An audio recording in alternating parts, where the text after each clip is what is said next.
আরেকটা দলের প্রধান হয়ে মা বোনদেরকে নিয়ে তুচ্ছ তাচ্ছিল্য করে, আমাদের মা বোনদেরকে মানে খুবই বাজে ভাষায় কথা বলে, যেটা ভাষায় প্রকাশ করার মতো না। তারেক রহমান সাহেবের নেতৃত্বে 12 তারিখ ভোরবেলা ফজরের আজান থেকে ভোট গুনে বাড়ি যাওয়ার আগ পর্যন্ত ভোট কেন্দ্র পাহারা দেবো ইনশাল্লাহ। এই যে অন্তর্বর্তীকালীন সরকার, এই সরকার মনে করেন ভোটকে গুনার কথা বলে লেনদি করে একটা ষড়যন্ত্র নীল নকশায় এঁকে ফখরুদ্দিন মঈনুদ্দিনের মতো শেখ হাসিনাকে যেরকম ক্ষমতায় বসিয়েছিল, এইভাবে একটা গোষ্ঠীকে ক্ষমতায় বসার জন্য ষড়যন্ত্রে লিপ্ত হয়েছে। বিএনপির অ্যাক্টিং চেয়ারম্যান জনাব তারেক রহমান সাহেব সারা বাংলাদেশের মতো আজকে খুলনায় প্রোগ্রাম করেছে, যশোরে প্রোগ্রাম করেছে।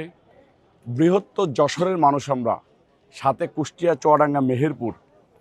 আমাদের কাছে আবেগ অনুভূতি এত বেশি যে দেখবেন যে সকাল 9টা থেকে মানুষ এই রোদের ভিতরে নিজের মনে হচ্ছে যে ঘিলু খুলে পড়ে যাচ্ছে, চুল খুলে পড়ে যাচ্ছে, তারপরও একটা মানুষ নড়াচড়া করে নাই।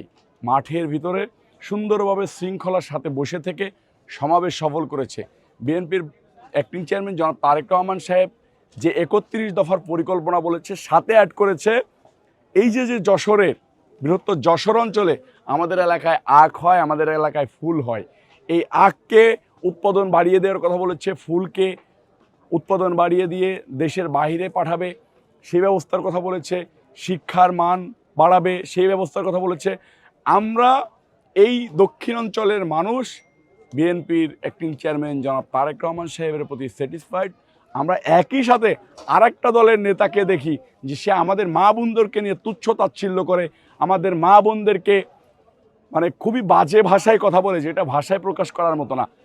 বিএনপির ভারপ্রাপ্ত চেয়ারম্যান থেকে চেয়ারম্যান হয়ে জনাব তারেক রহমান সাহেব যে বার্তা দিচ্ছেন, আরেকটা দলের প্রধান হয়ে তারা কিন্তু সেরকম বার্তা দিতে পারেন নাই।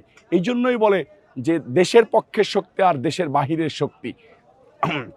দেশকে নিয়ে যারা ষড়যন্ত্র করে তারা দেশের মানুষকে তুচ্ছ তাচ্ছিল্য এবং তাদের ইজ্জত হানি নিয়ে কথাবার্তা বলে, এটা আমরা দেখি। আর যারা দেশের পক্ষে কথা বলে তারা দেশের উন্নয়ন নিয়ে কথা বলে, দেশের মানুষকে কিভাবে ঐক্যবদ্ধ করে একটা সুন্দর ডেভেলপমেন্ট কান্ট্রিতে পরিণত করা যায় সেটার কথা বলে। পার্থক্য এখানেই।